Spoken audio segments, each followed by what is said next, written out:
From sea to shining sea. She says, I love our country. How do you love your country and support and normalize somebody who was a convicted felon who really wants to destroy the country, in my opinion? America,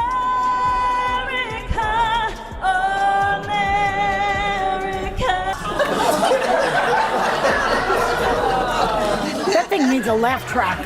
It needs a laugh track. Brace yourselves, because what began as a celebrity spat is rapidly escalating into something far more consequential, a potential legal Armageddon that could reshape the very fabric of the media landscape. The brewing storm of controversy surrounding Joy Behar, the ever-provocative voice from The View, has intensified to a degree few could have predicted, transcending the typical fleeting news cycle and daytime TV drama. This isn't just about fleeting headlines or online skirmishes. We are now witnessing the genesis of a full-blown legal conflagration, a defamation lawsuit of such magnitude that it carries the potential to not only redefine the careers of those involved, but also to fundamentally rewrite the unwritten rules governing media commentary and public discourse in the 21st century. At the epicenter of this burgeoning tempest, standing firm and resolute, is country music titan Carrie Underwood. Yes, the whispers are now confirmed shouts. This is no mere disagreement or celebrity squabble. This is a meticulously crafted legal challenge, a high-stakes defamation lawsuit launched in the formal arena of the court system, poised to unleash shockwaves throughout the entertainment world and ignite a national debate about the boundaries of free speech, accountability, and the very essence of responsible journalism in an age of instant information and amplified opinions. The stakes are astronomical, the legal precedents potentially groundbreaking, and the outcome uncertain, making this case a must-watch for anyone concerned about the future of media, celebrity culture, and the increasingly blurred lines between opinion, fact, and defamation.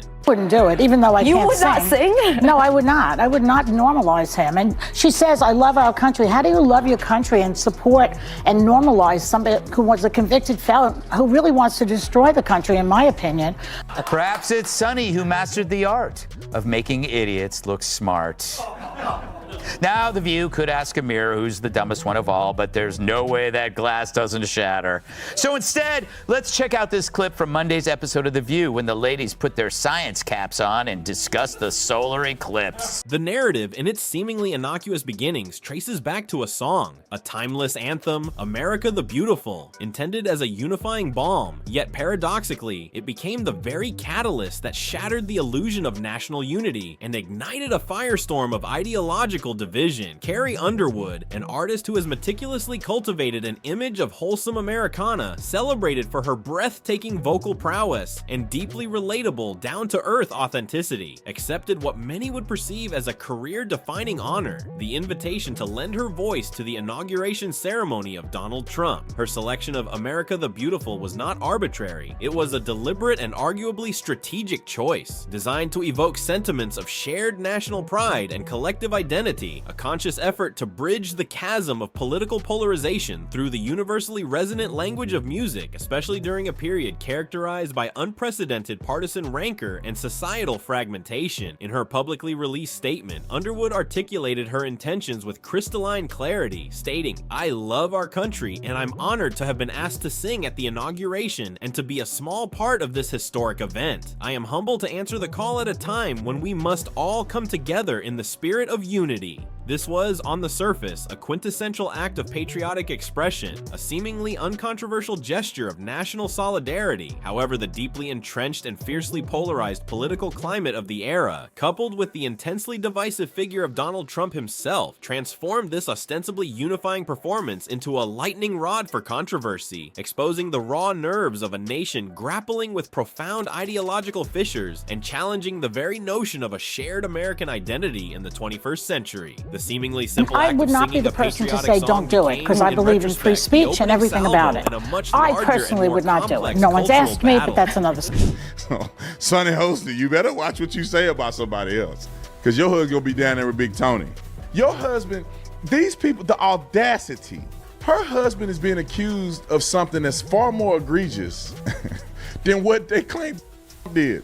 The immediate aftermath of the inauguration performance unleashed a digital deluge of discontent, a torrential downpour of criticism and condemnation that weaponized social media platforms and placed not only Carrie Underwood, but also her carefully constructed brand under relentless fire. The virtual landscape, particularly platforms like Twitter, X, Facebook, and Instagram, became instant epicenters of outrage, with vast segments of the online populace unleashing a barrage of often vitriolic commentary, systematically dissecting and deconstructing Carrie Underwood's motives, perceived political leanings, and the very optics of her participation in the Trump inauguration. The hashtag #, boycott Carrie Underwood, a digital call to arms for those seeking to exert economic pressure and cultural ostracization, rapidly ascended to trending status, fueled by legions of users who accused her of tacitly endorsing, if not outright embracing, what they characterized as divisive, discriminatory, and even dangerous political ideologies simply by lending her artistic talent to the event. Online commentators, self-proclaimed influencers, and armchair activists alike joined the digital chorus, amplifying the condemnation, accusing her of alienating segments of her fan base, betraying her core values as perceived by these critics, and aligning herself with political movements deemed antithetical to inclusivity and progress. While a substantial and equally vocal contingent of her loyal fans, alongside defenders of artistic freedom and patriotic expression, mounted a counter-offensive, passionately defending her right to perform, celebrating her commitment to national unity, and decrying what they perceived as unwarranted online mob mentality, the overwhelming initial reaction was undeniably negative, intensely polarized, and profoundly damaging to her public image. Major news outlets, entertainment blogs, and online publications amplified the digital furor, churning out headlines that screamed of outrage, backlash, and cancel culture, further solidifying the narrative of controversy and crisis, effectively shifting the public discourse from appreciation of musical performance to a heated and often misinformed debate about political allegiances, hidden agendas, and the treacherous intersection of celebrity, patriotism, and partisan politics in the digital age. The carefully curated image of Carrie Underwood, once synonymous with wholesome appeal and universal admiration, was suddenly and dramatically thrust into the vortex of partisan warfare, her brand facing an unprecedented and potentially long-lasting crisis of perception.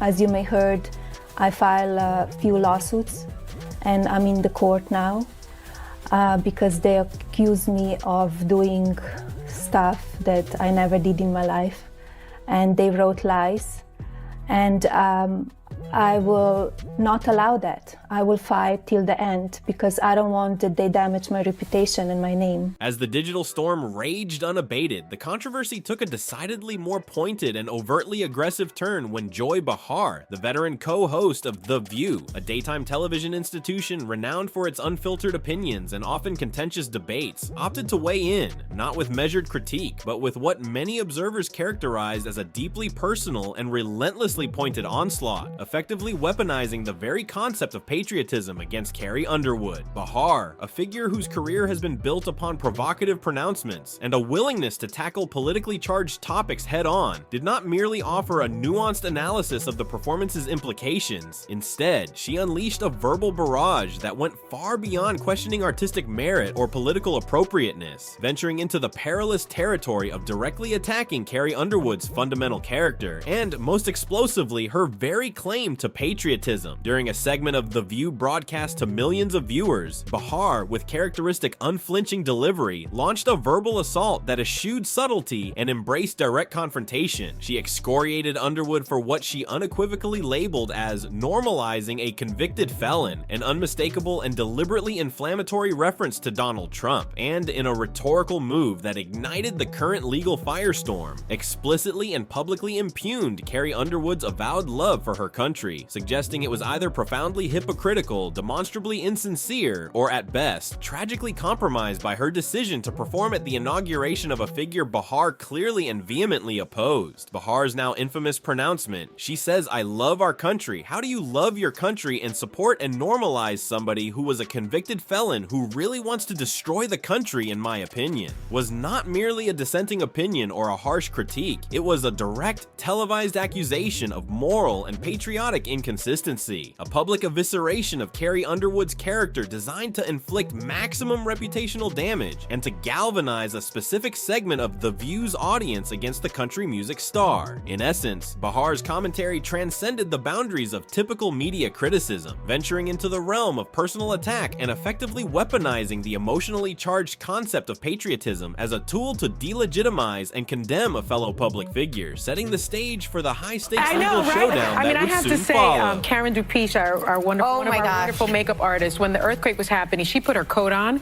and she was like, Jesus is coming. I'm out. I'm out. I'm leaving. We've got a solar eclipse. We've got the earthquake. She ran down the hallway. The rapture is here. The rapture's here. In a move that reverberated like a legal thunderclap throughout the media and entertainment industries, the unfolding drama took an unexpected and unprecedented turn, catapulting the controversy into uncharted territory. Carrie Underwood, in a strategic masterstroke that demonstrated both her resolve and the gravity of the situation, opted not for a public relations counteroffensive, not for a carefully worded statement of rebuttal, not even for a veiled threat of legal action, but for the nuclear option in the realm of celebrity disputes, a full-fledged, meticulously prepared defamation lawsuit. Choosing a path rarely traversed by public figures embroiled in media controversies, Underwood and her legal team unleashed a carefully constructed legal complaint, formally initiating defamation proceedings against Joy Behar and the corporate behemoth behind The View, effectively transforming a simmering media storm into a raging legal inferno, claiming with the force of legal argumentation that Behar's on-air pronouncements were not merely subjective opinions or protected commentary, but rather demonstrably false statements of fact, maliciously disseminated and calculated to inflict irreparable harm upon her hard-won professional reputation, personal integrity, and future earning potential. Underwood's lawsuit signaled a paradigm shift in how celebrities are choosing to respond to perceived media transgressions. This was no longer a public relations battle fought in the court of public opinion. This was a high-stakes legal chess match played in the formal arena of the courtroom, raising profound questions about the very definition of defamation in the age of hyper-partisan media, the limits of free speech when it collides with reputational damage, and the increasingly blurred lines between protected commentary and actionable falsehoods in the context of televised opinion and amplified online discourse. By choosing the path of litigation, Carrie Underwood not only escalated the immediate conflict, but also sent a chilling message throughout the media landscape. Celebrities are no longer willing to passively absorb what they perceive as defamatory attacks. They are prepared to wield the full force of the legal system to defend their reputations, potentially ushering in a new era of heightened accountability for media personalities and a re-evaluation of the unwritten rules governing public commentary in the digital age.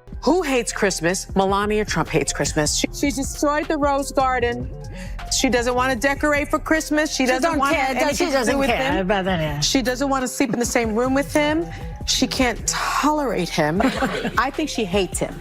Yeah, well, yeah. Okay, so we can all agree on that. That's a given. Allegedly. And she does. Yeah, how do you know all this? Yeah, I don't know. You don't know all this. Allegedly. That's why I say allegedly. I also think that she wants to take him out. She does not want to be the first lady anymore.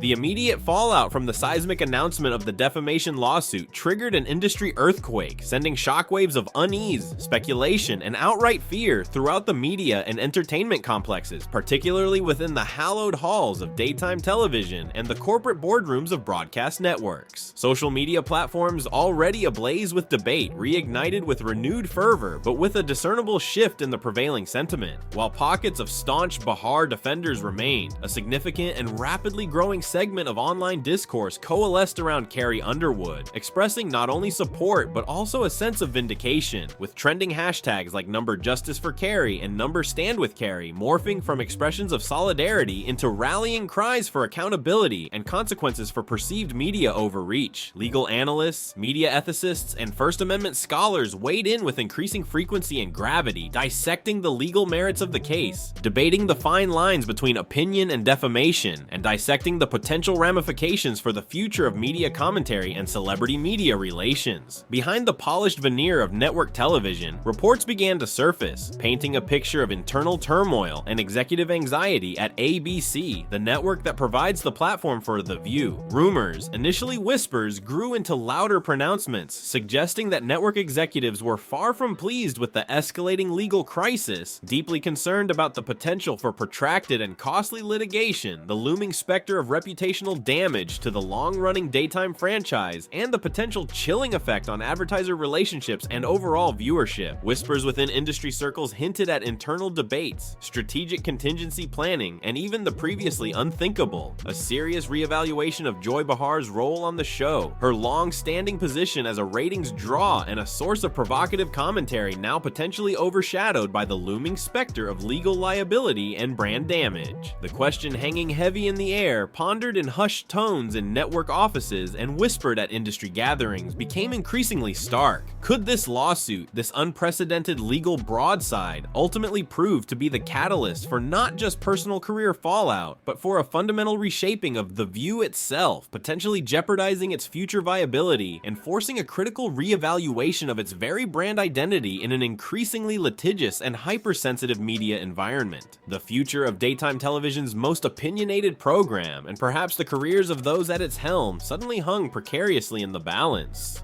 This escalating legal confrontation transcends the confines of a celebrity feud, rapidly morphing into a crucial battle on a far broader and more consequential battlefield. The ongoing and increasingly fraught struggle to define the delicate equilibrium between constitutionally enshrined freedom of speech and the equally essential principle of accountability in an era of amplified voices, instant information, and weaponized online discourse. The legal clash between Carrie Underwood and Joy Behar is not merely about settling personal scores or litigating hurt feelings. It is, in essence, a proxy war fought on the front lines of the digital age, forcing a critical national reckoning with the ever-shifting boundaries of protected expression, the ethical responsibilities of media figures wielding vast platforms, and the very real consequences of unchecked commentary in a society increasingly fractured by ideological divisions and fueled by online outrage. The Underwood v. Behar case compels us to confront fundamental questions about the evolving role of media in the 21st century. In an age where opinions are amplified by algorithms, disseminated at warp speed across social media, and often conflated with factual reporting, where does the line truly lie between legitimate critique, protected opinion, and demonstrably false statements that inflict tangible harm? Does the cherished principle of free speech, a cornerstone of democratic society, extend to providing absolute immunity for media personalities to make potentially damaging accusations, regardless of their factual basis or the long-term consequences for the individuals and institutions they target? Or conversely, does holding media figures accountable for the veracity and responsible dissemination of their commentary represent a dangerous encroachment upon freedom of expression, a chilling effect that could stifle critical discourse and ultimately undermine the very principles of a free and open society? The legal outcome of this case and the broader societal debate it ignites will undoubtedly have profound and far-reaching implications, shaping not only the future trajectory of media law and celebrity media relations, but also influencing the very nature of public discourse, the parameters of acceptable commentary, and the ongoing struggle to balance freedom of expression with the imperative of accountability in an increasingly complex and interconnected world. The stakes, therefore, extend far beyond the immediate careers of Carrie Underwood and Joy Behar. They touch upon the very foundations of how we communicate, debate, and hold each other accountable in the digital age. As this unprecedented legal saga continues to unfold, its trajectory uncertain and its ultimate impact potentially transformative, the critical questions remain hanging in the air, demanding not just legal answers but also a broader societal reckoning. Where, in this increasingly volatile media landscape, do we as individuals and as a society draw the crucial lines? Has Joy Behar, in her impassioned and undeniably provocative critique, definitively transgressed the boundaries of protected commentary, crossing into the legally actionable territory of defamation? defamation is Carrie Underwood and her unprecedented decision to wield the legal system as a counterstrike, entirely justified in her pursuit of reputational vindication and accountability? Or does this represent a potentially chilling overreaction that could further polarize an already fractured public discourse and stifle legitimate, albeit critical commentary? And perhaps most fundamentally, what does this high-profile legal battle, unfolding in real time before our eyes, ultimately reveal about the current, often fractured state of public discourse in the digital age? The escalating consequences of unchecked or irresponsible commentary amplified across social media platforms, and the urgent need for a renewed and more nuanced understanding of the delicate balance between freedom of speech and the imperative of accountability in a world saturated with information and opinion. Your voice in this echo chamber of public opinion matters now more than ever. We implore you to engage with this unfolding drama, to weigh the evidence, to consider the legal and ethical complexities, and to share your own perspectives in the comments section below.